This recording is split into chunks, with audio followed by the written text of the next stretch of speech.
Amcangyfrifir bod 80% o bobl mewn cartref gofal yn byw gyda dementia. Yn 2013, bu'r gymdeithas Alzheimer yn arolygu perthnasau i preswylwyr mewn cartrefi gofal. A gwelwyd bod llai na hanner ohonynt yn teimlo bod aelod eu teulu yn cael cyfle i gymryd rhan mewn gweithgareddau. Ym mis Ebrill 2015, datblygwyd y rhaglen cartrefi gan Cymru. Pwrpas y rhaglen oedd cynyddu'r nifer o gyfleoedd i preswylwyr a staff gymryd rhan yn y celfyddydau, a datblygu a mentora artistiaid i gynnal sesiynau i bobl mewn amgylchiadau gofal. Cafodd artistiaid proffesiynol yng Nghymru eu recriwtio gan Cymru, a chawsant eu cefnogi gan fentoriaid proffesiynol i gynnal sesiynau cyfranogol creadigol yn wythnosol gyda phreswylwyr, staff ac aelodau'r teulu, dros 8 i 12 wythnos, i ysbrydoli ac ailgynnau ddiddordeb mewn creadigrwydd. Cynhaliwyd cyfnod cyntaf y prosiect rhwng 2015 a 2017, cyfnod 2 rhwng 2017 a 2019, gyda'r cyfnod presennol yn rhedeg o fis Medi 2019 at ddiwedd mis Awst 2021.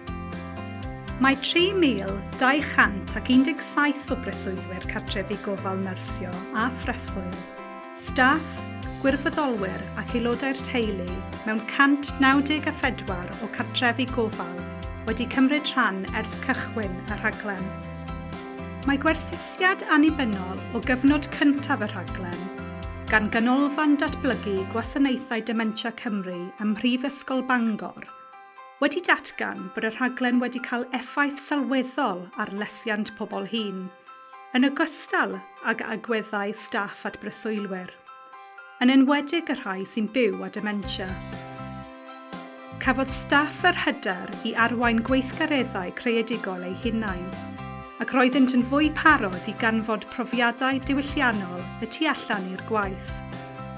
I'r gwerthusiad hwn gynnig tystiolaeth gref o effaith y rhaglen cartrefi, teimlwyd y byddai dadansoddiad a denillion cymdeithasol ar fuddsoddiadau cynnig tystiolaeth bellach ar y gwerth cymdeithasol a gynhyrchwyd.